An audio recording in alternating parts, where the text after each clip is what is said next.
बिस्मिल्लाहिर्रहमानिर्रहीम। आज जो हमारा टॉपिक है वो रिपल काउंटर्स का है। आप रिपल काउंटर्स को एसिंक्रोनस काउंटर्स भी बोल सकते हैं। अब एसिंक्रोनस काउंटर होते कौन से हैं? अगर आप यहाँ पर देखें कि ये हमारा एक 2 बिट अप काउंटर है एसिंक्रोनस इसको हम इसलिए कहते हैं क्योंकि यहाँ पर हमारा जो फर्स्ट वाला फ्लिप फ्लॉप है वो सिंक्रोनाइज्ड है आपका क्लॉक के साथ, और इसकी आउटपुट फिर नेक्स्ट वाले फ्लिप फ्लॉप को एक्टिवेट करती है। अब ये काम कैसे करता है? अगर आप इसकी जे और के इनपुट को देखें तो दोनों 1 1 के साथ कनेक्टेड हैं। इसका मतलब जब भी इसकी क्लॉक इनपुट के ऊपर नेगेटिव एज आएगी, क्योंकि ये नेगेटिव एज ट्रिगर क्लॉक जे के फ्लिप फ्लॉप है, यहाँ पे ये बता रहा है जब इसकी इनपुट के ऊपर नेगेटिव एज आएगी तो ये फ्लिप करेगा। अब अगर मैं इस फ्लिप फ्लॉप को देखूँ तो जब इसकी इनपुट के ऊपर नेगेटिव एज आएगी तो अगर इनिशियली हम इसको स्टार्ट करते हैं, इनिशियली दोनों फ्लिप फ्लॉप्स के ऊपर 0 0 सेफ है, इनकी स्टेट 0 0 है, तो आप 0 0 से स्टार्ट कर रहे हैं। अब जो ही फर्स्ट क्लॉक पल्स आएगी, अब जो ही पहली क्लॉक पल्स आएगी, अब जो ही पहली नेगेटिव एज आएगी, तो ये वाला फ्लिप फ्लॉप इनिशियली सेट 0 पे था, ये वाला फ्लिप फ्लॉप भी 0 पे सेट था, ये स्विच करेगा और ये 1 के ऊपर चला जाएगा। अब जो ही ये फ्लिप फ्लॉप अपनी न्यू स्टेट 1 बनाएगा तो उसकी आउटपुट के ऊपर भी क्या आ जाएगा? 1। ये 1 यहाँ पर इम्प्लीमेंट होगा, तो यहाँ पर लेवल इम्प्लीमेंटेशन है, कुछ नहीं होगा। फिर अगर मैं next clock pulse second clock pulse भेजूंगा तो जब सेकंड क्लॉक पल्स भेजूंगा तो ये 1 क्या बन जाएगा? 0 बन जाएगा। अब आप देखें जब भी 1 0 बने तो यहाँ पर एक नेगेटिव एज क्रिएट होगी। जो ही इस इनपुट के ऊपर या इस क्लॉक के ऊपर नेगेटिव एज आएगी तो यहाँ पर ये 0 टॉगल करेगा, ये क्या बन जाएगा? 1 बन जाएगा। अब पहले इनिशियली 0 0 था, अगर आप देखें तो ये वाला आपका फ्लिप फ्लॉप नंबर, ये वाला आपका फ्लिप फ्लॉप नंबर 2 है, ये वाला आपका फ्लिप फ्लॉप नंबर 1 है। तो पहले 0 0 था, इनिशियल क्लॉक दी तो ये 0 1 हो गया, फिर नेक्स्ट क्लॉक दी तो ये 0 हो गया था, ये 1 हो गया था। अब इसके बाद देखिए यहाँ पे 0 हो गया, 1 हो गया। अब हम इसको उसके बाद अगर नेक्स्ट क्लॉक पल्स दे, अब देखिए इधर 0 सेव है, इधर 1 सेव है। अब इसको अगर मैं नेक्स्ट क्लॉक पल्स दूँ तो नेक्स्ट क्लॉक पल्स जो ही हम इसको नेक्स्ट क्लॉक नेगेटिव क्लॉक देंगे तो ये 0 से 1 टॉगल करेगा, लेकिन यहाँ पर 0 होगा तो 0 मैटर नहीं करता। अब उसके बाद यहाँ पर 1 रहेगा तो हमने फिर ये वाली स्टेट अचीव कर ली। फिर जो ही मैं नेक्स्ट क्लॉक पल्स दूंगा तो ये वाला टॉगल करेगा 1 से 0 की तरफ, ये 1 से 0 की तरफ जाएगा, और इसी तरह यहाँ पे भी 1 से 0 की तरफ ट्रांजेक्शन होगी तो ये भी 1 से 0 की तरफ जाएगा। आपका जो फ्री फ्लॉप है वो रीसेट कर जाएगा। अब यहाँ पे क्योंकि ये क्लॉक रिपल कर रही है इसलिए हम इसको कहते हैं हमारे रिपल काउंटर्स हैं। अभी हमारा 2 बिट काउंटर है, इसकी टाइमिंग डायग्राम है, आप गौर से देख लें। फर्स्ट क्लॉक पल्स दी मैंने, ठीक है, तो पहला वाला फ्लिप फ्लॉप 0 पे था, टॉगल करके 1 पे चला गया, लेकिन क्योंकि ये वाली क्लॉक इसकी इनपुट के ऊपर लगी हुई है तो यहाँ पर कोई असर नहीं होगा। अब ये नेगेटिव एज क्यों आई? क्योंकि जब हमने यहाँ पर क्लॉक के ऊपर नेगेटिव एज दी तो ये टॉगल करेगा 1 से 0 की तरफ जाएगा, और ये वाला इसकी इनपुट पे है तो ये इसको टॉगल कराएगा, तो ये कहाँ पर चला जाएगा? 1।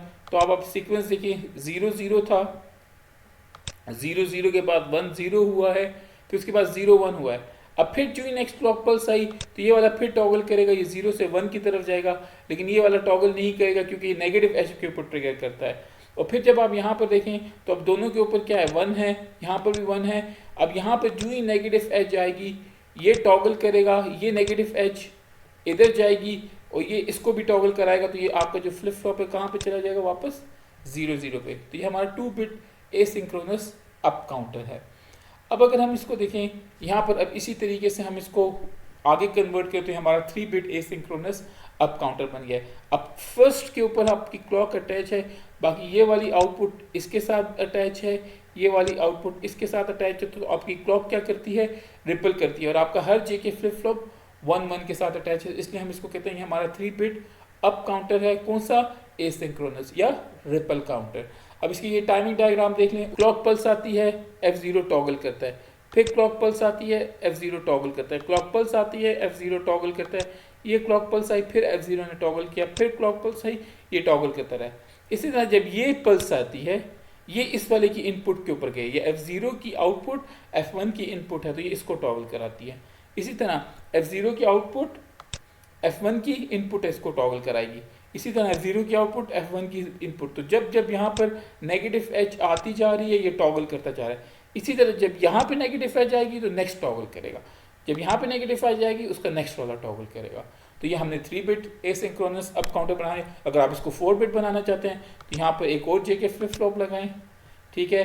जे और के इनपुट को दोनों को 1 से कनेक्ट कर दें परमानेंटली, और ये जो क्लॉक की आउटपुट है ये इसकी इनपुट देख दें। यहाँ पर याद रखिए कि आपने नेगेटिव ट्रिगर रखनी है या negative H trigger flip flop select करना है, तो ये आपका 4 बिट अप काउंटर बन गया या रिपल काउंटर बन गया। अब हम इस रिपल काउंटर की एक इम्प्लीमेंटेशन देखते हैं जो कि आपकी बुक में हुई है। वहाँ पे हमने जे के फ्लिप फ्लॉप से की थी, आप इसको टी फ्लिप फ्लॉप से भी इम्प्लीमेंट कर सकते हैं। सिमिलरली हमने टी फ्लिप फ्लॉप लिया, negative H trigger T flip flop है, ये तमाम के तमाम negative H trigger T flip flops हैं, ये तमाम के तमाम negative H trigger T flip flops हैं। अब देखें ये क्लॉक है आपकी, यहाँ पर क्लॉक लगा हुआ है। अब अगर मैं इसको सब आर्म को 0 0 0 से इनिशियलाइज कर दूं, इनिशियली अगर काउंटर स्टार्ट हो रहा है, अप काउंटर है, तमाम की तमाम 0 0 से इनिशियलाइज है। अब जो ही पहली क्लॉक पल्स आएगी, पहली क्लॉक नेगेटिव एज आएगी, तो ये क्या कर जाएगा, टॉगल कर जाएगा 1 की तरफ। तो आप देखें 1 0 0 0 हो गया। फिर जब नेक्स्ट क्लॉक पल्स आएगी तो ये फिर 1 से 0 की तरफ टॉगल करेगा, फिर ये 1 से 0 की तरफ टॉगल करेगा। क्योंकि ये 1 से 0 की तरफ टॉगल करा है, ये इसको 1 करा देगा। अब इसी तरीके से फिर जब नेक्स्ट क्लॉक पल्स आएगी, ये फिर 0 से 1 की तरफ टॉगल करेगा, फिर ये 1 की तरफ चला गया। फिर नेक्स्ट क्लॉक पल्स आई तो ये किसकी तरफ टॉगल करेगा, वापस 1 से 0 की तरफ। अब ये जब 1 से 0 की तरफ कराएगा तो ये भी इसको 1 से 0 की तरफ टॉगल कराएगा। अब ये दोनों 0 0 की है, क्योंकि ये 1 से 0 की तरफ टॉगल करा रहा है तो ये 0 से 1 की तरफ टॉगल कर जाएगा। तो अब आप देखिए इसी तरह 4 बिट फ्लिप फ्लॉप काउंट कर रहे हैं यूजिंग टी। तो आप इसको टी से भी बना सकते हैं, इसी तरह आप इसको डी से भी बना सकते हैं। डी में सिर्फ आपने ये ट्रिक करनी है कि यहाँ पर इसकी आउटपुट को, इसकी जो क्यू डैश आउटपुट है उसको डी के साथ कनेक्ट कर देना है। यहाँ पर जो ही नेगेटिव एज देते रहेंगे ये हर बार जो इसकी ओल्ड स्टेट है उसको टॉगल करेगा। यहाँ पे जब क्लॉक एज आएगी तो ये क्लॉक एज इसके लिए ये अपनी ओल्ड स्टेट को टॉगल करेगा। तो जब आप इसको प्रोसेस करेंगे तो ये एग्जैक्टली 4 बिट रिपल काउंटर की तरह काम कर रहा है। अब यहाँ पे देखिए एक और काउंटर हमने पढ़ा था, डिकेड काउंटर। अगर आपको याद हो डिकेड काउंटर क्या है, हमने कहा था वो टोटल 10 स्टेट से गुजरता है। 0 से स्टार्ट होता है, ये 9 तक जाता है, और जो ही 9 पर पहुंचता है ये रीसेट कर वापस चला जाता है 0 के ऊपर। अब इसमें हमने किया क्या था कि हमने इसमें नैंड गेट यूज़ किया था।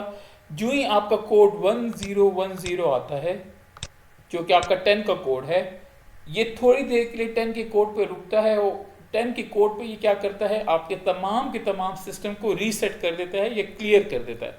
अब यहाँ पे देखें ये स्टार्ट कर रहा है 0 0 0 से, ये फिर 1 2 3, यहाँ पे 3, ये 4 का बाइनरी बन रहा है, ये देखें ये 5, ये 6, ये 7, ये 8, ये 9। अब 9 के बाद जो ही नेक्स्ट क्लॉक एज आती है तो ये थोड़ी देर के लिए 10 को डिस्प्ले करता है। देखिए 0 1 0 1, इस थोड़ी देर 10 डिस्प्ले करने में ये क्या करता है कि आपके तमाम के तमाम फ्लिप फ्लॉप्स क्या कर देगा, रीसेट कर देगा। तो हम डिकेड काउंटर बना रहे थे यूजिंग रीसेट। अब मॉरिस मोनो में जो डिकेड काउंटर या बीसीडी रिपल काउंटर बना हुआ है उसको मॉरिस मोनो में इन्होंने बीसीडी काउंटर किया है, क्योंकि 0 से लेकर 9 तक बीसीडी वैलिड नंबर्स हैं, तो ये बीसीडी काउंट करता है और रिपलिंग के थ्रू ये काम करता है। तो इसलिए आपकी बुक में मॉरिस मोनो में इसको कहा गया है बीसीडी रिपल काउंटर। अब बीसीडी रिपल काउंटर क्या करेगा, 0 0 से स्टार्ट होगा, 1 2 3 4 5 6 7 8 9, और जो ही 9 पे पहुंचेगा वापस रिसाइकिल करके 0 0 पे चला जाएगा। तो जो वो इनवैलिड स्टेट्स हैं वो उनको पास नहीं करेगा। अब आपकी बुक में जो रिपल काउंटर इंप्लीमेंट है वो इस तरीके से इंप्लीमेंट है। अब इसको हम थोड़ा सा देख लेते हैं। हम इनिशियली एज्यूम करते हैं कि आपके तमाम की तमाम जो काउंटर है उसके अंदर 0 0 0 पड़ा हुआ है, या आपका काउंटर इनिशियली रीसेट हुआ है। जो ही हम इसको फर्स्ट क्लॉक पल्स भेजेंगे, अब देखें जो ही हम इसको पहली नेगेटिव एज भेजेंगे तो यहाँ पे जे और के को अगर आप गौर से देखें किससे अटैच हैं, 1 से। यहाँ पे ये बाइनरी 1 है, जे और के बाइनरी 1 से अटैच है, तो ये 0 क्या करेगा, ये 0 टॉगल करेगा और ये 1 बन जाएगा। तो हमने 0 से 1 की तरफ ट्रांजैक्शन की। अब 0 से 1 की तरफ ट्रांजैक्शन का मतलब ये आपकी पॉजिटिव एज बनती है। अब पॉजिटिव एज यहाँ पे रिफ्लेक्ट नहीं करेगी, कुछ भी नहीं करेगी, तो ये अपनी ओल्ड स्टेट मेंटेन करेगा। इसी तरह यहाँ पर अगर देखें तो यहाँ पे भी कोई चेंजेस नहीं आ रही, तो ये भी अपनी ओल्ड स्टेट को क्या करेगा, मेंटेन करेगा, क्योंकि ये इसके साथ कनेक्टेड है। और अगर आप इस क्लॉक को देखें, ये वाली क्लॉक इससे कनेक्टेड है। अब यहाँ पे देखें यहाँ तक तो बहुत स्ट्रेट फॉरवर्ड है। हमने फिलहाल इस एंड गेट को भी अवॉइड किया, इसको हम प्रोसेस नहीं कर रहे, ज़रूरत नहीं, हमें आगे ज़रूरत पड़ेगी फिर हम इसको देख लेंगे। अब आगे देखें, अब नेक्स्ट स्टेज, पहली क्लॉक चली गई, चेंजेस 1 0 0 0 आ गया, आपके क्लॉक ने 0 0 से स्टार्ट किया, नेक्स्ट नंबर जनरेट कर लिया। याद रखिएगा ये आपकी LSB बिट है, ये आपकी MSB बिट है, यहाँ पे लिखा हुआ भी है, ये आपका बाइनरी 8 बिट है, 1 2 4 8 बनता है, ये आपका बाइनरी फर्स्ट वाला बिट है, तो ये आपकी LSB है, नेक्स्ट वाली आपकी MSB है। अब देखें पहली क्लॉक रिसाइकल हो गई, अब हम दूसरी क्लॉक भेजेंगे। अब गौर से देखिए, जो ही दूसरी क्लॉक आएगी, जब दूसरी क्लॉक आएगी तो ये ट्रांजैक्शन क्या कर रहा है, 1 से 0 की तरफ। अब दूसरी क्लॉक आएगी तो इस पे दूसरी क्लॉक आई, इसका J और K दोनों किससे कनेक्टेड हैं, 1 से, तो ये टॉगल करेगा। इनिशियली इसमें देखें, अगर आपको याद हो 1 0 0 0 था, ये टॉगल करेगा 1 से 0 की तरफ जाएगा। ये क्लॉक पल्स यहाँ पे जा रही है, तो इसका मतलब ये इस वाले फ्लिप फ्लॉप को और इस वाले फ्लिप फ्लॉप को भी टॉगल कराएगा। अब यहाँ पे क्या पड़ा हुआ है, यहाँ पे 0 पड़ा हुआ है, इसकी एक इनपुट, अब इसकी इनपुट को देखें ये कहाँ से कनेक्टेड है, ये कनेक्टेड है यहाँ से। अब यहाँ पर देखिए क्या पड़ा था 0, तो इधर क्या आ रहा होगा 1, ये 1 यहाँ पर आ गया, दूसरी वाली इनपुट ऑटोमेटिकली 1 1 से कनेक्टेड है, तो यहाँ पे जो इनिशियली 0 पड़ा था वो टॉगल करके क्या बन जाएगा, 1 बन जाएगा। ठीक है, वो टॉगल करके क्या बन गया, 1 बन गया।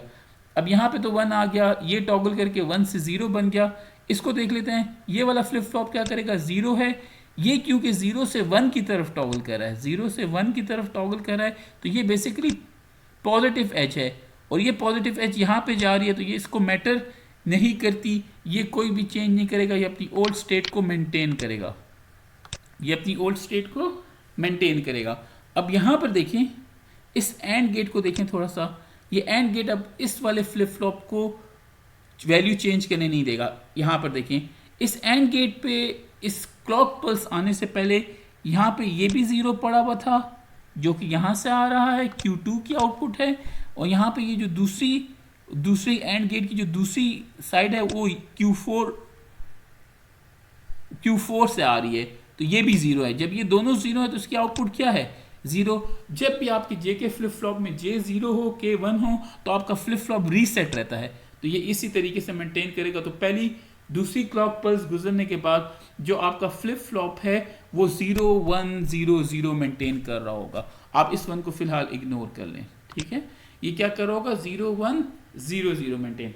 अब हम थर्ड क्लॉक पल्स दें, अगर हम थर्ड क्लॉक पल्स दें या थर्ड नेगेटिव एज दें, अब जो ही हम थर्ड नेगेटिव एज देंगे, इसी तरह यहाँ पर 1 1 लगा हुआ है, क्योंकि ये यहाँ पे 1 से कनेक्टेड है, तो यहाँ पे 1 1 लगा हुआ है, तो ये इस 0 को टॉगल कराएगा 1 की तरफ, तो ये आपका पॉजिटिव एज बन रहा है। जब पॉजिटिव एज होगा तो इसके ऊपर कोई इफेक्ट नहीं होगा, इसकी क्लॉक के ऊपर कोई काम नहीं हो रहा। इसी तरह ये क्लॉक यहाँ पर भी आ रहा है, ये भी अपनी इसी स्टेट को मेंटेन करेगा, और यहाँ पर भी ये इधर से जा रहा है, पहले भी 1 था अभी भी 1 है, तो यहाँ पर भी कोई नेगेटिव एज नहीं आ रही, तो ये इस तरीके से मेंटेन करेगा। आपकी जो थर्ड क्लॉक पल्स है उसके ऊपर आपका फ्लिप फ्लॉप क्या कर रहा है, 1 1 0 0, सॉरी, आपकी जो थर्ड क्लॉक पल्स है उसके ऊपर आपका काउंटर क्या कर रहा है, 1 1 0 0।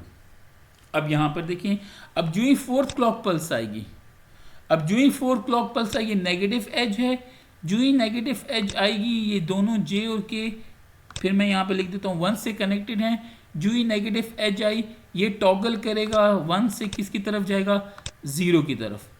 अब वो से देखें, जब ये 1 से 0 की तरफ जा रहा है तो ये नेगेटिव एज बना रहे, जो ही ये नेगेटिव एज बन रही है तो ये नेगेटिव एज इधर भी आएगी, ये नेगेटिव एज इधर भी आएगी। पहले मैं इसको प्रोसेस कर लेता हूँ। इसकी देखिए J इनपुट को देख लेते हैं, इसकी J इनपुट के ऊपर क्या लगा हुआ है, ये एंड गेट है, ये एंड गेट किससे कनेक्टेड है, इस 0 से, तो यहाँ पर क्या आ रहा है 0, और यहाँ पर क्या लिखा हुआ है 1, तो एंड गेट है, उसकी एक इनपुट भी 0, तो आउटपुट क्या हो जाएगी 0, तो इसका रिजल्ट J 0 है, K 1 है, तो ये 0 है, फिर इसको फोर्स करेगा कि ये 0 ही रहे, ठीक है। अब यहाँ पर देखें, यहाँ पर अब यही नेगेटिव एज आई है, इसकी ये इनपुट तो 1 से कनेक्टेड है, इसकी दूसरी इनपुट को देख लें, इसकी दूसरी इनपुट यहाँ से आ रही है, ये क्या है, यहाँ पर जब 0 होगा तो यहाँ पर क्या होगा 1, ये 1 ट्रेवल कर कर यहाँ पे आया, ये इस J के फ्लिप फ्लॉप को क्या करेगा, इसको फ्लिप कराएगा, और ये टॉगल कर कर 1 से 0 बन जाएगा। ठीक है। अब क्योंकि ये 1 से 0 की ट्रांजैक्शन कर रहा है तो ये आपके पास बेसिकली क्या है, नेगेटिव एज है। ये नेगेटिव एज यहाँ पर आएगी, तो जो यहाँ पर नेगेटिव एज आएगी ये J1 से कनेक्टेड है, K1 से कनेक्टेड है। ये 0 टॉगल कर कर जब आपकी 4th क्लॉक एज आएगी तो आपका ये 1 भी टॉगल करेगा, ये 1 भी 0 बनेगा और ये 0 1 बन जाएगा। लेकिन इसके ऊपर अफेक्ट नहीं आएगा क्योंकि इस एंड गेट की एक इनपुट 0 थी जिसकी वजह से J के ऊपर 0 था, ये काम नहीं करेगा। होने के बाद आपकी इनपुट 0 0 1 0 बन जाएगी जो कि बेसिकली आपका काउंटर के अंदर 4 सेव है। अब हम नेक्स्ट क्लॉक पल्स देख लेते हैं। अब जो ही नेक्स्ट क्लॉक पल्स आएगी, नेगेटिव एज है, नेगेटिव एज इस पे आएगी तो ये टॉगल करेगा, ये 0 से 1 की तरफ जाएगा। अब ये 0 से 1 की तरफ, इसका मतलब पॉजिटिव एज है। ये पॉजिटिव एज कहाँ पे जा रही है, इसके ऊपर जा रही है, इसके ऊपर जा रही है, इन दोनों को अफेक्ट नहीं करेगी। इसी तरह ये भी कोई चेंजेस नहीं लाएगा तो यहाँ पे भी कोई अफेक्ट नहीं आ रहा, तो ये इसी तरीके से मेंटेन रहेगा। सिर्फ ये ऊपर वाला जो आपका लीस्ट सिग्निफिकेंट वाला फ्लिप फ्लॉप है, जेके फ्लिप फ्लॉप, ये चेंज करेगा। तो फिफ्थ के ऊपर आपकी जो 0 से 1 की ट्रांजैक्शन होगी और आपकी जो नेक्स्ट स्टेट बन जाएगी वो 1 0 1 0 जो कि स्टेट नंबर 5 बनती है। तो हम 5 क्लॉक पल्स गुजार चुके हैं, 5 नेगेटिव एजेस गुजार चुके हैं। अब अगर हम ये वाली नेगेटिव एज इसके ऊपर पास करें, अब जो ही नेगेटिव एज आएगी, यहाँ पर नेगेटिव एज आएगी, यहाँ पर 1 है, दोनों इनपुट J और K 1 के साथ कनेक्टेड है। याद रखिए ये परमानेंटली 1 के साथ कनेक्टेड है, ये दोनों 1 के साथ कनेक्टेड हैं। तो यहाँ पर ये क्या करेगा, जो ही नेगेटिव एज आएगी इसको टॉगल करेगा, ये 1 से क्या बन जाएगा 0। अब गौर से देखिए, जब ये 1 से 0 बन रहा है तो ये एक नेगेटिव एच जनरेट कर रहा है। ये नेगेटिव एच यहाँ पर भी जा रही है, ये नेगेटिव एच यहाँ पर भी जा रही है। अब ये नेगेटिव एच पहले यहाँ पर आ रही है तो इसको देखें, इसकी एक इनपुट के ऊपर देखिए, ये वाले एंड गेट की इनपुट क्या है 0 है, एंड गेट की दूसरी इनपुट 1 है। क्योंकि ये 0 है तो ये यहाँ पर आउटपुट पे क्या दे रहा होगा, 0 दे रहा होगा, 0 1, तो यहाँ पे ये 0 ही मेंटेन रखेगा और ये 0 रहेगा तो यहाँ से ये फीडबैक करके आपको यहाँ पर 1 दे रहा है। अब यहाँ देखें, ये जो नेगेटिव एज है हमने नीचे प्रोसेस कर लिया। अब ये नेगेटिव एज जब यहाँ पर आएगी तो यहाँ पर क्या हो रहा है, ये भी 1 है, ये भी 1 है, तो ये वाला स्टेट चेंज करेगा, ये 0 से 1 की तरफ चला जाएगा। अब अगर आप देखिए तो हमारी ये प्रोसेस बन जाता है कि जो ही हमारी 6th वाली पल्स इसको लगेगी तो ये अब यहाँ पर अपने पास क्या सेव कर रहा है 6। अब फिर नेक्स्ट क्लॉक पल्स लगाते हैं। अब फिर जब नेक्स्ट नेगेटिव एज लगेगी तो नेक्स्ट नेगेटिव एज पे क्या होगा, ये वाला जो ऊपर वाला फ्लिप फ्लॉप है ये टॉगल करेगा 0 से 1 की तरफ। नीचे कोई अफेक्ट नहीं होगा क्योंकि ये एक पॉजिटिव एज है। ये वाला फ्लिप फ्लॉप भी कोई चेंज नहीं लाएगा। ये वाला रिपल कर रहा है, इसके लिए ये भी कोई चेंज नहीं करेगा, और ये वाला रिपल कर रहा है ऊपर वाले से, ये भी कोई चेंज नहीं करेगा। ठीक है, तो हमारी नेक्स्ट स्टेट क्या बन जाएगी, ये ट्रांजेक्शन होगी, आपके तीनों के तीनों फ्लिप फ्लॉप 1 1 1 0 के ऊपर आ। अब यहाँ पर देखिए ये थोड़ा सा इंपॉर्टेंट है। अब जब यहाँ पर फिर एक नेगेटिव एज आएगी, ठीक है, जो ही नेगेटिव एज आई, यहाँ पर भी 1 है, यहाँ पर भी 1 है, ये क्या करेगा 0 की तरफ शिफ्ट करेगा। अब गौर से देखें, जब ये 0 की तरफ शिफ्ट करेगा तो ये बेसिकली क्या जनरेट कर रहा है, एक नेगेटिव एज जनरेट कर रहा है। ये नेगेटिव एज इसको अफेक्ट कर रही है और ये नेगेटिव एज इसको अफेक्ट कर रही है। अब यहाँ पर देख लें, इस J की इनपुट के ऊपर क्या पड़ा हुआ है, इस J की इनपुट पे यहाँ से 1 आ रहा है और दूसरी इनपुट पे ऊपर से 1 आ रहा है। अब ये दोनों 1 है तो इसकी आउटपुट क्या रहेगी 1। तो ये क्या करेगा, टॉगल करेगा, ये इस 0 को क्या कर देगा 1 बना देगा। इसी तरह यहाँ पर जब नेगेटिव एज आएगी तो ये भी 1 है। अगर आप देखें, इस पहले यहाँ पर 0 से क्या था, 0 का इन्वर्ट क्या था 1, तो यहाँ पर भी 1 है, यहाँ पर भी 1 है, तो 1 1 पे ये इसको क्या कर देगा, इसको स्विच कराएगा 0 के ऊपर। ये 1 जब 1 से 0 की ट्रांजैक्शन करेगा तो ये भी एक नेगेटिव एज बना रहा है। ये नेगेटिव एज यहाँ पर लगेगी, तो ये दोनों 1 1 से कनेक्टेड है, तो ये इस 1 को भी क्या कर देगा, इस 1 को भी 0 कर देगा। आप यहाँ जब आपकी ये 8 वाली क्लॉक पल्स आएगी तो गौर से देखें, यहाँ पर 1 1 पड़ा होगा जिसकी वजह से यहाँ पर 1 होगा। इसकी जो कंडीशन 0 थी, इस 0 की वजह से यहाँ पर 1 होगा। ओल्ड स्टेट की बात करूँ, और उस 1 की वजह से यहाँ पर 1 पड़ा होगा। अब जब यहाँ पे नेगेटिव ट्रांजैक्शन होगी 1 से 0 की, तो इसको नेगेटिव क्लॉक मिलेगी, तो इसकी इनपुट पे 1 पड़ा है तो ये भी ये काम करेगा या टॉगल करेगा। इसी तरह यहाँ पर भी 1 1 पड़ा है तो ये वाला भी टॉगल करेगा। तो ये दो भी टॉगल करेंगे, ये भी टॉगल करेगा और ये भी टॉगल करेगा। तो आपके चारों की चारों फ्लिप फ्लॉप इस स्टेज के ऊपर टॉगल करें और अब आपके पास ये स्टेज बन जाएगी आपके काउंटर की। अब जो ही नेक्स्ट क्लॉक पल्स आएगी, अब फिर ये नेगेटिव एज है, ये नेगेटिव एज आएगी तो ये 0 से 1 की तरफ ट्रांजैक्शन करेगा। अब इसने 0 से 1 की तरफ ट्रांजैक्शन किया तो पॉजिटिव एज है, बाकी कोई फ्लिप फ्लॉप डिस्टर्ब नहीं होगा, तमाम फ्लिप फ्लॉप्स अपनी स्टेट को मेंटेन करेंगे। अब यहाँ पर देखें ये 0 से 1 की ट्रांजैक्शन हुई, बाकी फ्लिप फ्लॉप्स अपने आप को मेंटेन करें। अब इस लास्ट स्टेप में देखें, अब फिर जब ये वाली नेगेटिव एज आएगी, अब ये नेगेटिव एज आएगी तो यहाँ पे ये 1 1 से कनेक्टेड है, ये तो टॉगल करेगा 1 से 0। अब 1 से 0 से टॉगल का मतलब क्या है, ये 1 से 0 की तरफ आ रहा है नेगेटिव एज, वो नेगेटिव एज यहाँ पर भी जा रही है, वो नेगेटिव एज यहाँ पर भी जा रही है। अब दोनों का इफेक्ट देख लें। ये नेगेटिव एज क्या करेगी कि देखिए ये दोनों क्या है 0 0, तो इस एंड गेट के ऊपर क्या पड़ा हुआ है 0 0, तो इसकी आउटपुट क्या है 0, तो ये इसको टॉगल कराएगा। 0 है, ये पहले सेट था, तो इस 0 की वजह से ये वापस क्या हो जाएगा, रीसेट हो जाएगा। यहाँ पर देखें जब यहाँ पर 1 था, इसकी आउटपुट 1 थी, तो यहाँ पर क्या पड़ा हुआ था 0, ये 0 यहाँ पर चला गया। जब यहाँ पर 0 है तो यहाँ पर अगर नेगेटिव एज आई भी है तो ये इस 0 की वजह से इसको रीसेट ही रहने देगा। ये 0 है, ये 0 ही रहेगा। अब यहाँ पर देखिए ये नेक्स्ट स्टेट क्या बन जाएगी 0 0 0 0। अगर आप वापस जाएं, हमने क्या किया, ट्रांजैक्शन क्या की उसी 0 0 0, तो आपका काउंटर क्या हो गया, वापस रीसेट हो गया 0 0 0 के ऊपर। तो अब ज़रा सा देख लेते हैं, इसकी मैंने प्रोटीज पे सिमुलेशन बनाई है, उसको देख। अब देखिए ये मैंने प्रोटीज पे इसकी सिमुलेशन बनाई है। यहाँ पे ये परमानेंटली 1 से कनेक्टेड है, ये बाकी तमाम का तमाम सर्किट जिस तरह बना हुआ था आपकी बुक में एज इट इज़ बना हुआ है। ये आपकी आउटपुट है काउंटर की। यहाँ पे मैंने आपका ऑसिलोस्कोप लगाया हुआ है। अब मैंने सिंपल वो सर्किट एज इट इज़ बनाया। अब मैं इसको प्ले करूँगा। अब यहाँ पे देखिए 0 0 से स्टार्ट हो रहा है, 1 2 3 4 5 6 7 8 9 और फिर वापस 0 0 पे रीसेट कर रहा है। अब अगर आप अपने ऑसिलोस्कोप की आउटपुट को देखें, या आपका ऑसिलोस्कोप है, इसकी आउटपुट को देखें, ये देखें जी, ये अभी वापस ये देखें ये स्टार्ट हुआ है, इसका ये स्टार्टिंग पॉइंट है। ये यहाँ पे देखिए जब ये तमाम 0 0 है, ये देखिए ये 1 डिस्प्ले कर रहा है, अब ये 2 डिस्प्ले कर रहा है, ब्लू देखें ऊपर चला गया। अब ये देखें ब्लू और येलो दोनों ऊपर हैं, तो ये 3 डिस्प्ले कर रहा था। अब ये देखें ऑरेंज जब ऊपर हुआ है, ये येलो और पिंक ऊपर हुआ है, तो येलो और ब्लू नीचे हैं, तो ये 4 डिस्प्ले। अब देखें यहाँ पे देखें ये 1 0 0 1, ये देखें 1 0 0 1, ये 10 डिस्प्ले करा, तो 9 डिस्प्ले करा, 9 के बाद वापस ये क्या हो गया, रीसेट हो गया। तो अगर आप इस सिमुलेशन को थोड़ा सा गौर से देखें तो आपको आइडिया हो जाएगा कि आपका काउंटर कैसे काम कर रहा है। तो देखें इनिशियली 1, अब यहाँ पे देखते जाए 0 है, फिर 1, और ये आपको इसकी वेव फॉर्म दे रहा है। आई होप कि थोड़ा सा क्लियर हो गया हो।